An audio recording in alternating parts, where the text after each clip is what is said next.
സായീശ്വരായ വിദ്മഹേ സത്യദേവായ ധീമഹി തന്നഃ സർവഃ പ്രചോദയാത്. ഓം സായീശ്വരായ വിദ്മഹേ സത്യദേവായ ധീമഹി തന്നഃ സർവഃ പ്രചോദയാത്. ഓം സായീശ്വരായ വിദ്മഹേ സത്യദേവായ ധീമഹി തന്നഃ സർവഃ പ്രചോദയാത്. ഓം ശാന്തി ശാന്തി ശാന്തി. സൈറാം. അനുശ്രീ മോള് തുടങ്ങിക്കോളൂ. Video on ചെയ്തിട്ട് തുടങ്ങിക്കോളൂ. Okay. ഈ പുണ്യഭൂമിയിലെ വാസ്തവികമായ സൗന്ദര്യമാണ് കാരുണ്യം. ഇന്നത്തെ മനുഷ്യനാകട്ടെ ഇതേക്കുറിച്ച് ഒരു ധാരണയുമില്ല. കാരുണ്യമാണ് നാടിന്റെ സൗന്ദര്യസാരമെന്ന് തിരിച്ചറിയാൻ അവന് കഴിയുന്നില്ല. കാരുണ്യമില്ലാത്ത ഒരാൾ മനുഷ്യനെയല്ല. ശാരീരികമായ വെല്ലുവിളികൾ നേരിടുന്നവരോടും പാവങ്ങളോടും നമുക്ക് അനുകമ്പയും കാരുണ്യവും ഉണ്ടാകണം. പക്ഷേ ആധുനിക മനുഷ്യൻ അവർക്കു നേരെ മുഖം തിരിക്കുന്നു. സത്യത്തിൽ ഭാരതീയരുടെ ഏറ്റവും വിലപ്പെട്ടതും പവിത്രവുമായ മന്ത്രമാണ് സഹനം. അറിവില്ലായ്മ കൊണ്ട് മനുഷ്യൻ ഇങ്ങനെയുള്ള മന്ത്രത്തെ വെടിഞ്ഞ് യന്ത്രതന്ത്രങ്ങൾക്ക് പിടികൊടുത്തിരിക്കുന്നു. ഭക്തന് തീർച്ചയായും ഉണ്ടാകേണ്ട ഗുണമാണ് കാരുണ്യം. വിഗ്രഹങ്ങളെ വണങ്ങുന്നതോ നോമ്പു നോൽക്കുന്നതോ ചില ആചാരങ്ങൾ നടത്തുന്നതോ ഭക്തിയെന്ന് പല ആളുകളും ധരിച്ചിരിക്കുന്നു. എന്നാൽ അത്ര എളുപ്പമൊന്നുമല്ല കാര്യം. കാരുണ്യത്തെ പ്രവൃത്തിയിൽ കൊണ്ടുവരിക എന്നതാണ് ഭക്തന്റെ കടമ. വിശേഷിച്ച് ഭാരതീയരുടെ സത്യനിഷ്ഠയാണ് യഥാർത്ഥ തപസ്. ഇന്ന് മനുഷ്യൻ ഈ തത്വം മറന്നിരിക്കുന്നു. സത്കർമ്മങ്ങൾ ചെയ്യാൻ ആളുകളെ പ്രേരിപ്പിക്കുന്ന കാരുണ്യം എന്ന ഗുണം മറ്റുള്ളവർക്കും പകർന്നു കൊടുക്കണം. ഒരുവന് തൻ്റെ അമ്മയോടുള്ള സ്നേഹമാണ് ഈ നാടിന്റെ അമൃതാനുഭവം. ഓരോ സ്ത്രീയെയും സ്വന്തം അമ്മയായി കാണുക എന്ന പ്രധാന കർത്തവ്യം ഇന്ന് ആളുകൾ അവഗണിക്കുന്നു. ഈ മാതൃപ്രേമം പോലെ മഹത്തരവും മാധുര്യമുള്ളതായി മറ്റൊന്നും ലോകത്തിലില്ല. ഈ അനുഭൂതി വളർത്തിയെടുക്കുന്ന വ്യക്തി ഏറ്റവും ഭാഗ്യശാലി. വിലയ്ക്ക് വാങ്ങുവാനോ വാടകയ്ക്കെടുക്കാനോ കഴിയാത്തതാണ് ഈ ഗുണം. ഒരുവന് തൻ്റെ അമ്മയോടുള്ള സഹജമായ സ്നേഹത്തിൽ നിന്നാണ് മറ്റുള്ളവരെയും അമ്മയായി കാണാനുള്ള ഭാവന ഉടലെടുക്കുന്നത്. ഭാരതീയർ ഇത്തരം ഉത്തമ ഗുണങ്ങളെ പുറന്തള്ളി വ്യർത്ഥമായ സംസ്കാരത്തെയും രീതികളെയും അനുകരിക്കാൻ തുനിയുന്നു. പ്രാണവായുവിനെ പോലെ കണക്കാക്കിയാണ് ഇവർ അതിരറ്റ ആവേശത്തോടെ വിദേശ സംസ്കാരത്തിന് പിന്നാലെ പായുന്നത്. ലോകത്തിൽ പ്രേമത്തെക്കാൾ വലുതായി യാതൊന്നും ഇല്ല. ഇന്ന് ലൗകികവും ദൈവികവുമായ പ്രേമം നിങ്ങൾക്ക് എല്ലായിടവും കാണാം. എന്നാൽ ആത്മാനന്ദം അലിഞ്ഞു ചേർന്ന പ്രേമം കാണുക വളരെ വിഷമം. ശാരീരിക തലത്തിൽ രണ്ടു വ്യക്തികൾക്കിടയിൽ നിലനിൽക്കുന്ന ഒന്നു മാത്രമല്ല പ്രേമം. ഇരു ഹൃദയങ്ങൾ തമ്മിലുള്ളതാണ് യഥാർത്ഥ പ്രേമം. ഇത്തരം നിർമ്മല പ്രേമത്തെ ഭാരതീയർ ഇന്ന് അവഗണിക്കുന്നു. പ്രാചീന കാലം മുതൽ ഭാരതം എന്ന പുണ്യഭൂമിയെ കൺപോളകൾ കൃഷ്ണമണികളെ എന്ന പോലെ കാത്തുവരുന്നതും നിലനിർത്തുന്നതും ഈശ്വരനോടുള്ള പ്രേമം മാത്രമാണ്. മുഴുവൻ പ്രപഞ്ചത്തിലും ഈ ദിവ്യപ്രേമം വ്യാപിച്ചിരിക്കുന്നു. എവിടെ നോക്കിയാലും ആ സാന്നിധ്യമുണ്ട്. ദിവ്യപ്രേമമല്ലാതെ മറ്റൊന്നും ലോകത്തിലില്ല. മറ്റു തരത്തിലുള്ള പ്രേമമൊക്കെ വെറും മൗഢം. ഒരുവന്റെ ഹൃദയത്തിന്റെ ആഴത്തിൽ നിന്നുറവെടുക്കുന്നതാണ് ശരിയായ പ്രേമം. അത് വളർത്തിയെടുക്കുന്നതും മറ്റുള്ളവരുമായി പങ്കിടുന്നതും എനിക്ക് ഏറ്റവും സന്തോഷമുളവാക്കുന്നു. ഇന്ന് എങ്ങും സ്വാർത്ഥ താല്പര്യങ്ങൾക്കു വേണ്ടിയുള്ള ഭൗതിക തലത്തിലുള്ള പ്രേമമേ ഉള്ളൂ. പക്ഷേ അതിനെ യഥാർത്ഥ പ്രേമം എന്ന് വിളിക്കാൻ പറ്റില്ല. വാസ്തവിക പ്രേമം പരിശുദ്ധവും ദിവ്യവും സ്വാർത്ഥരഹിതവും അതാകട്ടെ ഉള്ളിന്റെ ഉള്ളിൽ നിന്ന് ഒഴുകേണ്ടതാണ്. ഇത്തരം പ്രേമം വളർത്തിയെടുക്കൂ, പോഷിപ്പിക്കൂ. അപ്പോൾ നിങ്ങൾക്ക് ഒന്നിനും കുറവുണ്ടാവുകയില്ല. ഈ നിർമ്മല പ്രേമം ഉണ്ടാകുമ്പോൾ പ്രേമസ്വരൂപന്മാരെ എന്നു വിളിക്കപ്പെടുവാൻ നിങ്ങൾക്ക് അർഹത കൈവരൂ. ഈശ്വരൻ സർവവ്യാപി. ആരാണ് ഈശ്വരൻ? വാസ്തവത്തിൽ നിങ്ങൾ തന്നെ. ആ നിലയിലെത്താൻ നിങ്ങൾ യത്നിക്കണം. ഈശ്വരൻ എല്ലായിടത്തും നിറഞ്ഞു നിൽക്കുന്നുണ്ടെങ്കിലും ഉള്ളിൽ വിളങ്ങുന്ന ദൈവികതയെ മറക്കരുത്. ദൂരെ എങ്ങോ താമസിക്കുകയാണ് ദൈവമെന്ന് ചിലർ കരുതുന്നു. ഭക്തനായ പ്രഹ്ലാദ ബാലൻ പറഞ്ഞു, ഈശ്വരൻ ഇവിടെയുണ്ട്, അവിടെ ഇല്ല എന്നിങ്ങനെ സംശയിക്കാതിരിക്കൂ. എവിടെയെല്ലാം നിങ്ങൾ തേടുന്നുവോ അവിടെയൊക്കെ ഈശ്വരൻ ഉണ്ടാകും. ഇതാണ് ഭാരതത്തിന്റെ യഥാർത്ഥ സംസ്കാരം. ഇന്നു പക്ഷേ നമുക്കിത് കാണാൻ കഴിയുന്നില്ല. എല്ലാവരും ഭഗവാന്റെ തിരുനാമങ്ങൾ ചൊല്ലുന്നു. എന്നാൽ എവിടെയാണ് ഭഗവാൻ? നിങ്ങൾ തന്നെയാണ് ഈശ്വരൻ. അവിടുത്തേക്കും നിങ്ങൾക്കും തമ്മിൽ ഒരു ഭേദവുമില്ല. തന്നിൽ അടങ്ങിയിരിക്കുന്ന ദിവ്യത്വം മറന്ന് മനുഷ്യൻ നിസ്സാര വസ്തുക്കൾക്ക് പിന്നാലെ ഓടുന്നു. ഏതു ചുറ്റുപാടിലും പ്രേമം കൈവിടാതിരിക്കുക. നിങ്ങളുടെ ഏറ്റവും വലിയ സമ്പത്ത് പ്രേമമാണ്. ഈ സമ്പത്തിനെ മറക്കുന്നവൻ മനുഷ്യനെയല്ല. നമ്മൾ അച്ഛനമ്മമാരെയും കൂടപ്പിറപ്പുകളെയും സ്നേഹിക്കുന്നു. ഈ ബന്ധുക്കളൊക്കെ ആ ദിവ്യ നാടകത്തിലെ കഥാപാത്രങ്ങൾ മാത്രം. അതിനാൽ യഥാർത്ഥ പ്രേമം വളർത്തിയെടുക്കണം. വാസ്തവത്തിൽ അതെപ്പോഴും നിങ്ങളിൽ തന്നെയുണ്ട്. അതിനാൽ പുറമെ തിരക്കേണ്ടതില്ല. നിർഭാഗ്യവശാൽ അവാസ്തവവും അസ്ഥിരവുമായ പദാർത്ഥങ്ങൾക്കു പിന്നാലെ നാം ഇന്ന് പായുകയാണ്. വ്യക്തികളെല്ലാം ചേർന്ന് കുടുംബം ഉണ്ടാകുന്നു. കുടുംബാംഗങ്ങൾക്കു മാത്രമായി നിങ്ങൾ സ്നേഹം പരിമിതപ്പെടുത്തരുത്. സമസ്ത പ്രപഞ്ചവും ഒരു കുടുംബം പോലെ കഴിയണം. ആരെ കണ്ടാലും പ്രണാമങ്ങൾ അർപ്പിക്കൂ, നമസ്കാരം പറയൂ. ഇതിലും മികച്ച മറ്റൊരനുഭവം കാണാൻ കഴിയുമോ? നിങ്ങൾ കണ്ടുമുട്ടുന്ന എല്ലാ രൂപങ്ങളും ദിവ്യതയുടെ മൂർത്തിമത് ഭാവങ്ങളാണ്. ദിവ്യമല്ലാത്തതൊന്നും വിശ്വത്തിലില്ല. പ്രപഞ്ചത്തിൽ കാണുന്ന വിവിധ വസ്തുക്കൾ വെറും വസ്തുക്കളായി നിങ്ങൾ കരുതുന്നുണ്ടാകും. അല്ല, അവയെല്ലാം ഈശ്വര രൂപങ്ങൾ തന്നെയാണ്. എവിടെയൊക്കെ എന്തൊക്കെ കാണുന്നുവോ അവിടെയൊക്കെയുള്ളത് ഈശ്വരനാണ്. അതിനാൽ പ്രപഞ്ചത്തിൽ കാണുന്നതെല്ലാം ഈശ്വരനായി ഗണിക്കുക. പ്രപഞ്ചം തന്നെ ഈശ്വരന്റെ രൂപം. ഈശ്വരൻ എല്ലാ രൂപങ്ങളിലും മൂർത്തീഭവിച്ചിരിക്കുന്നു. ഇത്തരത്തിലുള്ള സർവവ്യാപിത്വത്തെ ഈശ്വരനായി അറിയുക. ബാഹ്യമായി കാണുന്ന ഒരു രൂപത്തിനും അംഗീകാരം കൊടുക്കേണ്ടതില്ല. പക്ഷേ ഏതു വസ്തുവിലും ഈശ്വര ശക്തി സഹജമായിട്ടുണ്ടെന്ന് ഉറച്ചു വിശ്വസിക്കും. ദൈനംദിന പ്രവർത്തനങ്ങളിൽ പോലും ദിവ്യ ചൈതന്യത്തെ തന്നെയാണ് നിങ്ങൾ അനുഭവിക്കുന്നത്. ഉദാഹരണത്തിന്, കടുത്ത ദാഹം ഉണ്ടെന്ന് കരുതൂ. അത് ദാഹമാകുന്ന അഗ്നി ദിവ്യത രൂപം പ്രാപിച്ചതാണ്. നാം ദാഹം ജലം കൊണ്ട് ശമിപ്പിക്കുന്നു. ജലമാകട്ടെ ദിവ്യതയുടെ മറ്റൊരു രൂപവും. ഇങ്ങനെ പഞ്ചഭൂതങ്ങളും പഞ്ചേന്ദ്രിയങ്ങളും പഞ്ചകോശങ്ങളും പഞ്ചപ്രാണനും എല്ലാം ഈശ്വരഭാവം തന്നെ. നാം ഇന്ന് ഇന്ദ്രിയങ്ങളെ ദുരുപയോഗം ചെയ്യുന്നു. ഇത് മഹാപാപമാണ്. ഇന്ദ്രിയങ്ങളെല്ലാം ശുദ്ധവും പവിത്രവും നിസ്വാർത്ഥവുമാണ്. ഇന്ദ്രിയങ്ങൾക്ക് ജാതി, മത, വർഗ, ദേശ വ്യത്യാസങ്ങളില്ല. ഇത്തരം ശ്രേഷ്ഠ ഗുണങ്ങൾ സ്വന്തമായിരിക്കെ നാം ഈശ്വരനെ തേടി പുറം ലോകത്തലയുന്നു. എന്തൊരു ദയനീയത! മാനവ മൂല്യങ്ങൾ എന്നാൽ എന്താണ്? അത് മറ്റൊന്നുമല്ല, ഈശ്വര ഗുണങ്ങൾ തന്നെ. ഈശ്വരന് വ്യത്യസ്തമായ ഗുണങ്ങളില്ല. ഈശ്വരീയത തന്നെയാണ് ആ ഗുണങ്ങൾ. പക്ഷി ജനങ്ങൾ ഈശ്വരനെ സഗുണേശ്വരനായി കാണുന്നു. ഈശ്വരൻ ഗുണത്തോട് കൂടിയവനല്ല, ഗുണങ്ങൾ തന്നെയാണ് ഈശ്വരൻ. ഞാൻ എന്തൊക്കെ പറഞ്ഞാലും അത് പ്രേമം മാത്രമാണ്. എനിക്ക് മറ്റൊരു വാക്കും അറിയില്ല. പ്രേമത്തെക്കാൾ മഹത്തായ മറ്റൊരു ഗുണമില്ല. അതുകൊണ്ട് എല്ലാവരെയും പ്രേമിക്കണം. പ്രേമമാണ് ഈശ്വരൻ. ഈശ്വരനെ വിവിധ തരത്തിൽ നിർവചിക്കുന്നു. നിർഗുണൻ, നിരഞ്ജനൻ, സനാതനൻ, നികേതനൻ, നിത്യൻ, ശുദ്ധൻ, ബുദ്ധൻ, മുക്തൻ, നിർമ്മല സ്വരൂപൻ എന്നിങ്ങനെ. ഈ വാക്കുകളൊന്നും പൂർണ്ണമായും ഈശ്വരനെ നിർവചിക്കുന്നില്ല. ഈശ്വരനെ വിവരിക്കാൻ ഒരേയൊരു പദമേ ഉള്ളൂ, പ്രേമം. അതിനേക്കാൾ കൃത്യമായ നല്ലൊരു പദം വേറെയില്ല. നിങ്ങൾ എല്ലാവരും പ്രേമസ്വരൂപരാണ്. നിങ്ങളുടെ രൂപം പ്രേമം.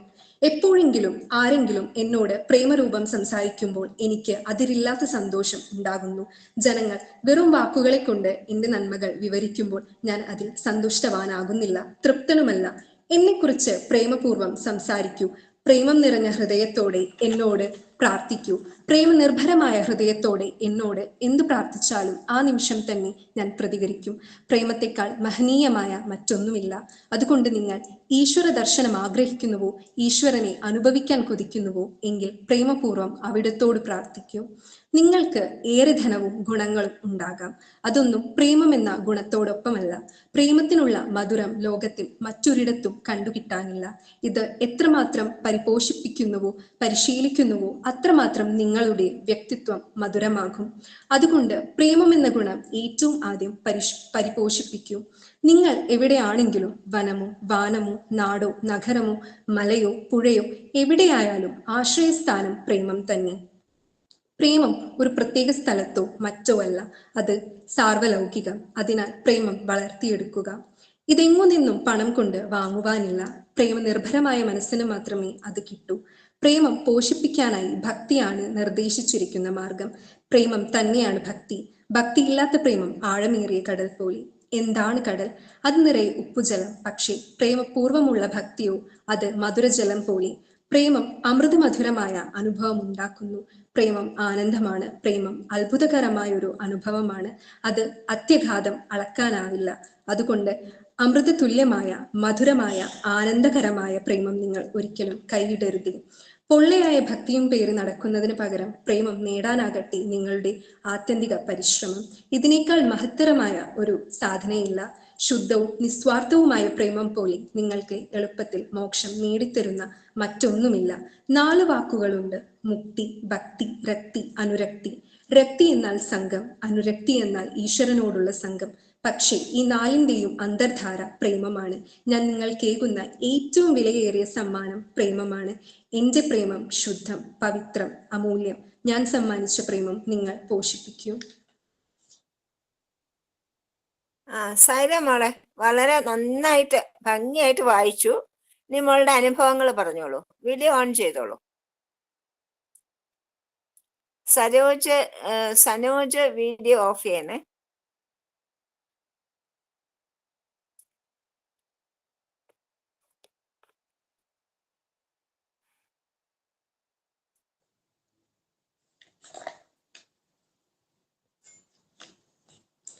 സായിറാം, എൻ്റെ പേര് അനുശ്രീ. ഞാൻ മലപ്പുറം ജില്ലയിലെ തേഞ്ഞിപ്പലം ബാലഗാസിലെ പത്മ ചേച്ചിയുടെ സ്റ്റുഡൻ്റ് ആയിരുന്നു. ഞാനിപ്പോൾ BSc സൈക്കോളജി ചെയ്തുകൊണ്ടിരിക്കുകയാണ്. ഞാൻ ആദ്യമായിട്ട് ബാലവികാസിൽ പോകുന്നത് എനിക്കൊരു 5 വയസ്സൊക്കെ ഉള്ള ഒരു സമയത്താണ്. അതെങ്ങനെയാന്ന് വെച്ചാൽ പത്മ ചേച്ചി എന്നെയും അതുപോലെ തന്നെ എൻ്റെ ചേച്ചിയെയും ഏട്ടനെയും ബാലവികാസ് ക്ലാസ്സിന് അയക്കണം എന്ന് പറഞ്ഞിട്ട് ഞങ്ങളെ വല്യമ്മയാണ് ഞങ്ങൾ ആദ്യമായിട്ട് ബാലവികാസ് ക്ലാസ്സിന് കൊണ്ടുപോകുന്നത്. ആദ്യത്തെ സമയത്തൊക്കെ ബാലവികാസിൽ പോകാൻ എനിക്ക് നല്ല മടിയായിരുന്നു. തീരെ താല്പര്യം ഉണ്ടായിരുന്നില്ല, തീരെ ഇഷ്ടമല്ല. അപ്പോൾ വീട്ടിൽ നിന്ന് ഏട്ടനും ചേച്ചിയും ഒക്കെ എല്ലാ പ്രാവശ്യവും ക്ലാസ്സിന് പോകുമ്പോഴും അച്ഛനും അമ്മയും എന്നെയും നിർബന്ധിക്കും പോകാൻ വേണ്ടിയിട്ട്. പക്ഷെ എനിക്ക് നല്ല മടി ആയതുകൊണ്ട്, തീരെ താല്പര്യമില്ലാത്തതുകൊണ്ട് ഞാൻ എന്തെങ്കിലും കാരണങ്ങൾ പറഞ്ഞ് വീട്ടിൽ തന്നെ മടി പിടിച്ചിരിക്കും. അധികം ഞാൻ പറയാറുള്ളത് എനിക്ക് വയറുവേദന, തലവേദന, അങ്ങനെ എന്തെങ്കിലും കള്ളങ്ങൾ പറഞ്ഞ് ഞാൻ ഒഴിഞ്ഞു മാറും. പക്ഷെ പിന്നെ ബാലവികാസിന് പോയി എനിക്ക് ബാലവികാസ് ഇഷ്ടപ്പെടാൻ തുടങ്ങി. അവിടെ ഒരേ പ്രായത്തിലുള്ള ഫ്രണ്ട്സും അതുപോലെ തന്നെ ചേച്ചിമാരും ഏട്ടന്മാരും ഒക്കെ ഉണ്ടായിരുന്നു. അങ്ങനെ അത് കുറച്ചുകൂടെ എനിക്ക് നല്ലൊരു അനുഭവമായി തോന്നി തുടങ്ങി ബാലവികാസിന് പോകുന്നത്.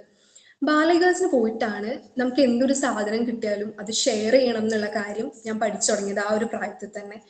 ഇപ്പൊ ബാലവികാസിന് പോയിട്ട് ക്ലാസ് കഴിഞ്ഞ് വരുമ്പോൾ എന്തെങ്കിലും പ്രസാദം, ചോക്ലേറ്റോ ബിസ്ക്കറ്റോ അങ്ങനെ എന്തൊരു പ്രസാദം കിട്ടിയാലും അത് വീട്ടിലേക്ക് കൊണ്ടുവരും. എന്നിട്ട് എല്ലാവരും കൂടി ഇരുന്ന് കഴിക്കും. അങ്ങനെ ഷെയറിങ് ഈസ് കെയറിങ് എന്നുള്ളൊരു കാര്യമൊക്കെ ഞാൻ അന്നേ പഠിച്ചത് ബാലവികാസിന് പോയിട്ടൊക്കെയാണ്. പിന്നെ ബാലവികാസിന് പോയിട്ട് സ്വാമിയുടെ ഓരോ കഥകളും സ്വാമി പറഞ്ഞ ഓരോ കാര്യങ്ങളും പറഞ്ഞ ഓരോ ഗുണങ്ങളും കേട്ടിട്ടാണ് നമ്മൾ ഓരോ കാര്യങ്ങളും ജീവിതത്തിൽ എങ്ങനെ പ്രാവർത്തികമാക്കണം എന്നുള്ളതിനെ കുറിച്ചിട്ട് മനസ്സിലാക്കുന്നതും പഠിക്കുന്നതും. ഇപ്പൊ സ്കൂളിൽ പോയാൽ ടീച്ചേഴ്സ് ടെക്സ്റ്റ് ബുക്കിലുള്ള എന്തെങ്കിലും കാര്യങ്ങൾ പറഞ്ഞു തരുന്നതിന് പുറമെ മറ്റുള്ള കുറെ അറിവുകളും കുറെ ഗുണങ്ങളെ പറ്റിയും സ്വാമിയുടെ ഓരോ കഥകൾ പറഞ്ഞത് സ്വാമിനെ കുറിച്ച് കൂടുതൽ അറിഞ്ഞിട്ടും ബാലവികാസിനൊക്കെ പോയിട്ടാണ്. അതിൽ വളരെയധികം സന്തോഷമുണ്ട്. ആ ഒരു ചെറുപ്പത്തിൽ തന്നെ ഇതൊക്കെ മനസ്സിലാക്കാൻ പറ്റിയതിലും അങ്ങനെ ഒരുപാട് നല്ല അറിവുകളും സ്വാമിനെ കുറിച്ച് കൂടുതൽ മനസ്സിലാക്കാൻ പറ്റിയതിലും ഒരുപാട് സന്തോഷം തോന്നുന്നുണ്ട്, അഭിമാനം തോന്നുന്നുണ്ട്. അതുപോലെ തന്നെ ഞാനൊരു 7ാം ക്ലാസ്സിലൊക്കെ പഠിക്കുമ്പോഴാണ് ആദ്യമായിട്ട് ഞങ്ങൾ ഫാമിലി ആയിട്ട് പുട്ടപർത്തിയിൽ പോകുന്നത്. ഞാനും അമ്മയും അന്ന് ആദ്യമായിട്ടാണ് പുട്ടപർത്തിയിൽ പോകുന്നത്. അതിനുശേഷം പിന്നെ ഞങ്ങൾക്ക് പോകാനും പറ്റിയിട്ടില്ല. ആകെ കൂടെ ആ ഒരു പ്രാവശ്യം മാത്രമേ പോയിട്ടുള്ളൂ. ഇനിയും പോണെന്ന് ഞങ്ങൾക്ക് ഒരുപാട് ആഗ്രഹമുണ്ട്. അപ്പോൾ സ്വാമി അതിനുവേണ്ടി അനുഗ്രഹിക്കട്ടെ എന്ന് പ്രാർത്ഥിക്കുകയാണ്. ഇനിയും പോകാൻ പറ്റട്ടെ, അവിടെ എക്സ്പീരിയൻസ് ചെയ്യാൻ പറ്റട്ടെ എന്ന് ഒരുപാടധികം ആഗ്രഹിക്കുന്നുണ്ട്, അതിന് പ്രാർത്ഥിക്കുന്നുണ്ട്. സ്വാമി അനുഗ്രഹിക്കട്ടെ. അതുപോലെ തന്നെ പിന്നെ വിജയദശമി ഒക്കെ വരുന്ന സമയത്ത് നമ്മൾ ബാലവികാസിൽ പോയിട്ട് ബാലവികാസ് കുട്ടികളെല്ലാവരും കൂടെ അവിടെ പുസ്തകം പൂജയ്ക്ക് വെക്കുന്നതും അതുപോലെ തന്നെ ആ സമയത്തായിരിക്കും ബാലവികാസിലുള്ള കുട്ടികളെ എല്ലാവരുടെ വീട്ടിൽ വെച്ചിട്ട് ഓരോ ദിവസവും ഭജന നടത്തുന്നതൊക്കെ. അപ്പൊ അത് നമുക്ക് ഭയങ്കര ഇഷ്ടമുള്ള ഒരു കാര്യം. കാരണം നമ്മുടെ വീട്ടിലേക്ക് നമ്മളെ കൂടെ ബാലവികാസിലുള്ള കുട്ടികളൊക്കെ വരും. എന്നിട്ട് നമ്മളെ വീട്ടിൽ പ്രസാദം ഉണ്ടാക്കും, അമ്മ പ്രസാദം ഉണ്ടാക്കും, എന്നിട്ട് അതെല്ലാവർക്കും കൊടുക്കുക. അതൊക്കെ നമുക്ക് ഭയങ്കര സന്തോഷമുള്ള ഒരു കാര്യമായിരുന്നു. വീട്ടിൽ വെച്ച് ഭജന ഉണ്ടാവുന്നതും ഒക്കെ ആദ്യമായിട്ടുണ്ടാവുമ്പോൾ സ്കൂളൊക്കെ വിട്ട് നമ്മൾ വേഗം വരാൻ നോക്കും, എന്നിട്ട് ഭജനയ്ക്ക് പോവും. അപ്പോൾ അതൊക്കെ ഭയങ്കര സന്തോഷമുള്ള ഒരു കാര്യമായിരുന്നു. പിന്നെ അതുപോലെ തന്നെ ഞാൻ ഹോസ്റ്റലിൽ പഠിക്കുന്ന സമയത്ത്, ഹോസ്റ്റൽ തുടക്കത്തിൽ നിന്നിരുന്ന സമയത്തൊക്കെ എനിക്ക് ഹോം സിക്നെസ് നന്നായിട്ടുണ്ടായിരുന്നു. വീട്ടിൽ പോകണം, അച്ഛനെയും അമ്മയും കാണണം, ഏട്ടനും ചേച്ചിനെയും കാണണം, സ്കൂളിൽ ഇഷ്ടമല്ല, ഹോസ്റ്റൽ ഇഷ്ടമല്ല, അങ്ങനെ ഒരുപാട് സങ്കടപ്പെട്ടിരുന്ന കുറേ സമയങ്ങളുണ്ടായിരുന്നു. അപ്പൊ വീട്ടിൽ വിളിച്ചിട്ട് പിന്നെ സങ്കടങ്ങളൊക്കെ പറയുന്നതിനേക്കാൾ കൂടുതൽ ഞാൻ സ്വാമിയുടെ അടുത്തായിരുന്നു എൻ്റെ ഈ സങ്കടങ്ങളൊക്കെ പറഞ്ഞിരുന്നത്. അപ്പൊ ഹോസ്റ്റലിൽ പോകുമ്പോൾ സ്വാമിയുടെ ഒരു ഫോട്ടോയും അതുപോലെ തന്നെ വിഭൂതിയൊക്കെ കൊണ്ടുപോകും. എന്നിട്ട് സ്വാമിനോട് ഇങ്ങനെ പറയും, എൻ്റെ സങ്കടങ്ങൾ ഇങ്ങനെയൊക്കെയാണ്, എനിക്ക് വീട്ടിൽ പോകാൻ തോന്നുന്നുണ്ട്, ഇവിടെ ഇഷ്ടാവണില്ല, ഒരുപാട് സങ്കടമുണ്ട്, അപ്പൊ വീട്ടിൽ പോകാൻ ഇനി എത്ര ദിവസങ്ങൾ കൂടി ഉണ്ട്, ഒക്കെ ഞാൻ സ്വാമീന്റെ അടുത്തായിരുന്നു പറയല്. അപ്പൊ അതൊക്കെ പറയുമ്പോൾ എനിക്ക് കുറച്ചും കൂടി ഒരു റിലീഫ്, ഒരു ആശ്വാസം തോന്നുന്ന പോലെയായിരുന്നു. അങ്ങനെയൊക്കെയായിരുന്നു എനിക്ക് കൂടുതൽ സ്വാമിയുടെ ആ ഒരു പ്രസൻസ് അനുഭവിക്കാൻ പറ്റിയിട്ടുണ്ടായ ഒരു പോസിറ്റീവ് വൈബൊക്കെ കിട്ടിയിരുന്നത്. പിന്നെ പിന്നെ നമ്മൾ ഓക്കെ ആയി വന്നു. പിന്നെ അതുപോലെ തന്നെ നമുക്ക് ഈശ്വരാംബ ദിനത്തിലൊക്കെ നമുക്ക് ബാലികാസിൽ വെച്ചിട്ട് ഒരുപാടധികം മത്സരങ്ങളും പരിപാടികളും ഒക്കെ ഉണ്ടാവും. അപ്പോൾ അതൊക്കെ ഭയങ്കര ഇഷ്ടമുള്ള ഒരു കാര്യം. നമുക്ക് സ്കൂള് വെക്കേഷനുള്ള സമയത്ത് മൊത്തം അവിടെ ആയിരിക്കും. അപ്പൊ അത് ഭയങ്കര സന്തോഷമുള്ള കാര്യമായിരുന്നു. ബാലികാസിൽ ഇങ്ങനെ പ്രോഗ്രാം ഒക്കെ ഉണ്ടാകുമ്പോൾ ഇപ്പൊ എന്തെങ്കിലും മത്സരങ്ങൾ, കോമ്പറ്റീഷൻസ് ഒക്കെ ആണെന്നുണ്ടെങ്കിൽ ഇപ്പോൾ first group, second group, third group, അങ്ങനെ ഓരോ ഗ്രൂപ്പ് വൈസ് ആയിട്ട് ഓരോ കാറ്റഗറിക്കായിരുന്നു, അതിനനുസരിച്ചിട്ടായിരുന്നു നമ്മളുടെ ഓരോ മത്സരങ്ങളൊക്കെ നമ്മൾ ഡിവൈഡ് ചെയ്തിരുന്നത്. അപ്പൊ ചേച്ചിക്കും ഏട്ടനും ഒക്കെ ചിലപ്പം ഈ സുപ്രഭാതം, അഷ്ടോത്തരം ഇതൊക്കെ ചൊല്ലാനുണ്ടായിരിക്കും. അപ്പൊ ഏട്ടനും ചേച്ചിയൊക്കെ വീട്ടിലിരുന്ന് ഇത് കാണാതെ പറയാൻ വേണ്ടി പഠിക്കുന്നത് കണ്ടപ്പോൾ എനിക്ക് അന്നൊക്കെ തോന്നിയിരുന്നു പഠിക്കണം എന്ന്. അപ്പോൾ ചേച്ചിയും ഏട്ടനെയും കൂടി ഇരുന്ന് ഞാനും ഇത് പഠിക്കും. അപ്പം ആ ഒരു പ്രായത്തിൽ തന്നെ അതൊക്കെ നമ്മൾ പഠിക്കാൻ പറ്റി. ഇതൊക്കെ പഠിക്കുമ്പോഴും നമ്മൾ കാണാതെ പറയുമ്പോഴും അത് നമുക്കൊരു പോസിറ്റീവ് എനർജി, ഒരു പോസിറ്റീവ് വൈബായിരുന്നു അതൊക്കെ തന്നിരുന്നത്. അപ്പൊ സ്വാമിനെ പറ്റി കൂടുതൽ അറിയാൻ പറ്റിയതിലും സ്വാമി നമ്മുടെ ലൈഫിൽ ഒരു പാർട്ടായതിലൊക്കെ വളരെയധികം സന്തോഷം തോന്നുന്നുണ്ട്. നമ്മളിങ്ങനെ ബാലികാസിന് പോയി സ്വാമിനെ പറ്റി കൂടുതൽ അറിഞ്ഞ് കൂടുതൽ മനസ്സിലാക്കി സ്വാമിന്റെ ഓരോ കഥകൾ കേട്ട് അനുഭവങ്ങൾ കേട്ട് അങ്ങനെയൊക്കെ നമ്മൾ ഈ കാര്യങ്ങളൊക്കെ വീട്ടിൽ വന്ന് പറയും.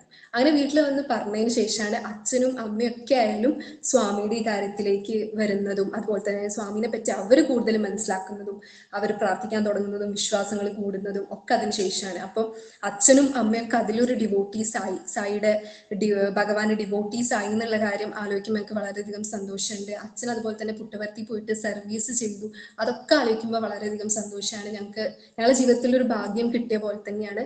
പിന്നെ ഒരു കാര്യം, നമ്മളെ വിദ്യാരംഭം ഹരിശ്രീ എഴുതിയതൊക്കെ ബാലികാസിൽ അവിടെ വെച്ചിട്ട് തന്നെയായിരുന്നു അന്ന് എഴുതിയിരുന്നത് ചെറുതാവുമ്പോൾ. അതിലൊക്കെ സ്വാമിയുടെ ഒരു പ്രസൻസ് വന്നല്ലോ എന്ന് ആലോചിക്കുമ്പോൾ വളരെയധികം ഭാഗ്യം തോന്നുന്നുണ്ട്. അപ്പം നമുക്ക് എല്ലാവർക്കായാലും, എനിക്കും ചേച്ചി കേട്ടനൊക്കെ ആ ഒരു ചെറിയ പ്രായത്തിലെ സ്വാമിയുടെ ഒരു പ്രസൻസ് ഞങ്ങളുടെ ജീവിതത്തിൽ ഉണ്ടായിരുന്നു. അതുകൊണ്ട് തന്നെ ഒരുപാട് മാറ്റങ്ങളും ഉണ്ടായിട്ടുണ്ട്. ഒരുപാട് പോസിറ്റീവായിട്ടുള്ള നല്ല ഗുണങ്ങൾ, അറിവുകൾ, അനുഭവങ്ങൾ ഒക്കെ കിട്ടിയിട്ടുണ്ട്. ഒരുപാടധികം സന്തോഷമുണ്ട്.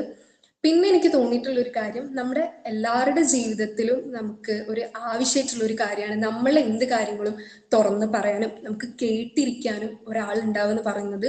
വളരെ നമുക്ക് വേണ്ടപ്പെട്ട, നമുക്ക് അത്ര അത്യാവശ്യമായിട്ടുള്ള ഒരു കാര്യമായിട്ടാണ് എനിക്ക് തോന്നിയിട്ടുള്ളത്. എനിക്കങ്ങനെ എൻ്റെ ലൈഫിൽ, എൻ്റെ ജീവിതത്തിൽ അങ്ങനെ ഒരു ആളെന്ന് പറയാൻ സ്വാമീനെ ഞാൻ ഒരുപാടധികം എൻ്റെ ഒരു ലിസണർ ആയിട്ടുണ്ട്. ഞാൻ പറയുന്ന കാര്യങ്ങൾ കേട്ടിരുന്നിട്ടുണ്ട് എന്ന് എനിക്ക് തോന്നിയിട്ടുണ്ട്. അത് കേട്ടിരിക്കാൻ മാത്രമല്ല, സ്വാമിനോട് ഞാൻ കാര്യങ്ങൾ പറയുമ്പോൾ അതിന്ന് എനിക്ക് തിരിച്ചു റെസ്പോൺസ് കിട്ടുന്ന പോലെ, ഒരു മറുപടി, അതിനൊരു ഉത്തരം കിട്ടുന്നത് പോലും എനിക്ക് അതിന് തോന്നിയിട്ടുണ്ട്. ഇപ്പം ഞാൻ എൻ്റെ ബെസ്റ്റ് ഫ്രണ്ടിനോടോ എൻ്റെ ക്ലോസ് ആയിട്ടുള്ള ആൾക്കാരോടോ എൻ്റെ വീട്ടിലോ പറയാത്ത പല കാര്യങ്ങളും, അത് സങ്കടങ്ങൾ മാത്രമല്ല, സന്തോഷങ്ങളോ അല്ലെങ്കിൽ എൻ്റെ എന്തെങ്കിലും സംശയങ്ങളോ, ഇപ്പൊ എന്തുകൊണ്ട് അങ്ങനെ ഒരു സംഭവം നടന്നു, എന്തുകൊണ്ട് അങ്ങനെ സംഭവിച്ചു എന്നുള്ള എൻ്റെ കുറേ സംശയങ്ങൾക്ക്, എൻ്റെ ചോദ്യങ്ങൾക്കൊക്കെ സ്വാമി കേട്ടിരുന്നിട്ടുണ്ട്. അത് കേൾക്കുക മാത്രമല്ല, അതിനൊരു ഉത്തരം തരുന്നത് പോലും എനിക്ക് തോന്നാറുണ്ട്. ഇപ്പം വീട്ടിൽ ആരും ഇല്ലാത്ത സമയമാണെന്നുണ്ടെങ്കിൽ കുറച്ച് സമയം ഞാൻ സ്വാമിന്റെ ഫോട്ടോ നോക്കി കുറച്ച് ഉറക്കെ അങ്ങനെ സംസാരിക്കും, എനിക്ക് പറയാനുള്ള കാര്യങ്ങൾ. അപ്പം മാത്രമേ എനിക്ക് അങ്ങനെ ഉറക്കെ സംസാരിക്കാൻ പറ്റുള്ളൂ. സ്വാമിന്റെ ഫോട്ടോ നോക്കി ഇങ്ങനെ സംസാരിക്കും. അപ്പൊ എനിക്ക് എന്തോ ഒരു റിലീഫ്, ഒരു ആശ്വാസം കിട്ടുന്ന പോലെയാണ്. തിരിച്ച് സ്വാമി അതിനെന്തോ ഒരു മറുപടി പറയുന്നത് പോലെ. അപ്പൊ എനിക്ക് തോന്നും, എനിക്ക് സ്വാമിനോട് ഇത് പറഞ്ഞു കഴിഞ്ഞിട്ട് ഞാൻ തന്നെ തിരിച്ചതിന് മറുപടി എന്നുള്ള രീതിയിൽ ഞാൻ തന്നെ പറയും, അതുകൊണ്ടായിരിക്കും ഇങ്ങനെ നടന്നത്, ഇങ്ങനെ സംഭവിച്ചത്. അപ്പൊ എൻ്റെ ജീവിതത്തിൽ എനിക്ക് ഏറ്റവും നല്ലൊരു ലിസണർ, അല്ലെങ്കിൽ എനിക്ക് റിലീഫ് തന്ന് ഞാൻ പറഞ്ഞ കാര്യങ്ങളൊക്കെ, ഞാൻ ഏറ്റവും കൂടുതൽ എൻ്റെ എല്ലാ കാര്യങ്ങളും പറയാതെ മറ്റുള്ളവരോട് ഞാൻ ഷെയർ ചെയ്യാത്ത കാര്യങ്ങൾ ഞാൻ ഷെയർ ചെയ്തിട്ടുള്ളത് സ്വാമിനോടായിരിക്കും. അപ്പൊ അതിലൊക്കെ ഒരുപാടധികം സന്തോഷമുണ്ട്, ആശ്വാസം തോന്നുന്നുണ്ട്. അപ്പോൾ ജീവിതത്തിൽ ഒരുപാടധികം പോസിറ്റീവ് വൈബ് തന്നു, ഒരുപാടധികം സന്തോഷിക്കാനുള്ള കാര്യങ്ങൾ തന്നു, നല്ല അനുഭവങ്ങൾ തന്നു, കുറെ അറിവുകൾ തന്നു. സ്വാമിനെ കുറിച്ച് കൂടുതൽ അറിഞ്ഞുകൊണ്ടും ബാലവികാസിന് പോയോണ്ടും ഒരുപാട് നല്ല മാറ്റങ്ങളാണ് ജീവിതത്തിൽ ഉണ്ടായിട്ടുള്ളത്. ഞങ്ങൾക്ക് എല്ലാവർക്കായാലും, വീട്ടിൽ ഞങ്ങൾക്ക് എല്ലാവർക്കായാലും, എനിക്കായാലും ഒക്കെ പേഴ്സണലി ആയാലും എന്തായാലും. അപ്പൊ അതിൽ ഒരുപാടധികം സന്തോഷം തോന്നുന്നുണ്ട്, ഒരുപാടധികം നന്ദി തോന്നുന്നുണ്ട്, അഭിമാനം തോന്നുന്നുണ്ട്. അപ്പം സ്വാമിന്റെ ഒരു പ്രസൻസ് ഞങ്ങളെല്ലാവരുടെ ലൈഫിലും, നമ്മുടെ എല്ലാവരുടെ ലൈഫിലും ഇനിയും ഉണ്ടാവട്ടെ. എല്ലാവരുടെ ജീവിതം നന്നായിട്ട് മുന്നോട്ട് പോവട്ടെ. സ്വാമിയുടെ അനുഗ്രഹം എല്ലാവർക്കും ഉണ്ടാവട്ടെ എന്ന് പ്രാർത്ഥിക്കുന്നു. സൈലം. വെരി നൈസ് മോളെ, നന്നായിരുന്നു കേട്ടോ, നന്നായിട്ട് പ്രസന്റ് ചെയ്തു.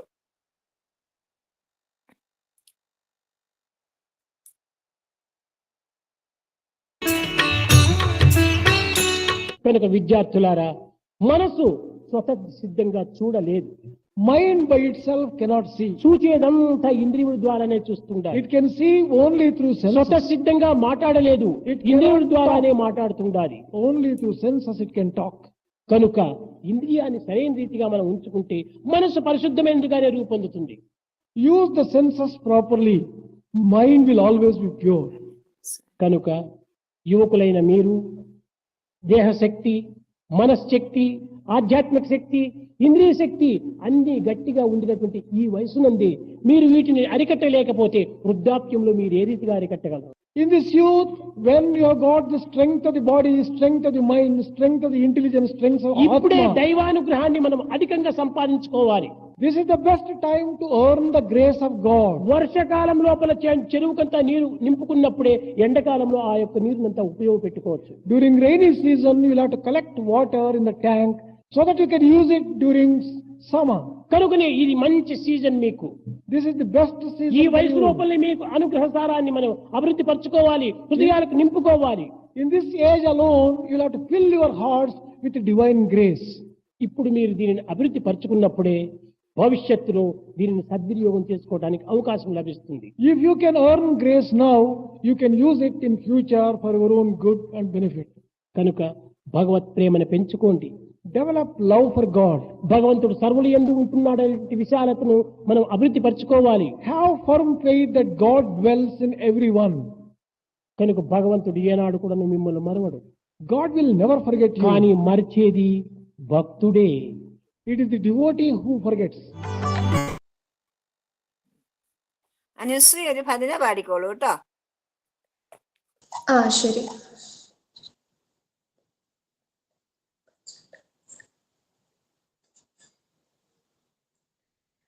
दानव भंजन राम साई श्यामल कोमल राम. दानव भंजन राम साई श्यामल कोमल राम. हे राम राम जय राम साई राम राम राम. हे राम राम जय राम साई राम राम राम. दानव भंजन राम साई श्यामल कोमल राम. दशरथ नंदन राम साई दया सागरा राम. दशरथ नंदन राम साई दया सागरा राम. हे दीनों के प्रभु राम साई राम राम राम. हे दीनों के प्रभु राम साई राम राम राम. दानव भंजन राम साई श्यामल कोमल राम. हे राम राम जय राम साई राम राम राम. दशरथ नंदन राम साई दया सागरा राम. हे दीनों के प्रभु राम साई राम राम राम. हे दीनों के प्रभु राम साई राम राम राम. ധാനവ ഭഞ്ജന രാമ സായി ശ്യാമള കോമള രാം. ജയ് സായിരാം. ഓം ശ്രീ സായിരാം. സായി ഉപമ: ഈശ്വരൻ നിങ്ങളെ പരീക്ഷണങ്ങൾക്ക് വിധേയനാക്കുന്നുവെന്നും ദുരിതങ്ങൾ നൽകുന്നുവെന്നും കരുതി ദുഃഖിക്കാതിരിക്കുക. കാരണം പരീക്ഷിക്കപ്പെടുമ്പോൾ മാത്രമാണ് നിങ്ങൾക്ക് നിങ്ങളുടെ പരിമിതികൾ മനസ്സിലാക്കുവാനും വിജയം സുനിശ്ചിതമാക്കുവാനും സാധിക്കുകയുള്ളൂ. നിങ്ങൾ ഏത് വിഷയത്തിലാണോ മോശമാണെന്ന് കാണുന്നത് അതിൽ കൂടുതൽ ശ്രദ്ധ ചെലുത്തുവാനും നന്നായി പഠിക്കുവാനും അതുകൊണ്ട് സാധ്യമാകുന്നു. വീണ്ടും പരീക്ഷിക്കപ്പെടുമ്പോൾ ആ വിഷയങ്ങൾ ഒക്കെ പാസ്സാകുവാനും നിങ്ങൾക്ക് സാധിക്കുന്നു. ഭക്തന്മാരാകാൻ ആഗ്രഹിക്കുന്ന എല്ലാവരും രാഗവും ദ്വേഷവും ഉപേക്ഷിക്കണം. നിങ്ങളുടെ ശീലങ്ങളിലും നിലപാടുകളിലും നന്മയിലേക്കുള്ള അചഞ്ചലമായ പരിവർത്തനം ഉണ്ടാകണം. അങ്ങനെ അല്ലെങ്കിൽ ആത്മീയ സാധന വെറും വിനോദമാണ്, സമയനഷ്ടമാണ്. ഭഗവാൻ ബാബ. സായിരാം. സമസ്തലോകാ സുഖിനോ ഭവന്തു. സമസ്തലോകാഃ സുഖിനോ ഭവന്തു. സമസ്തലോകാഃ സുഖിനോ ഭവന്തു. ഓം ശാന്തി ശാന്തി ശാന്തി.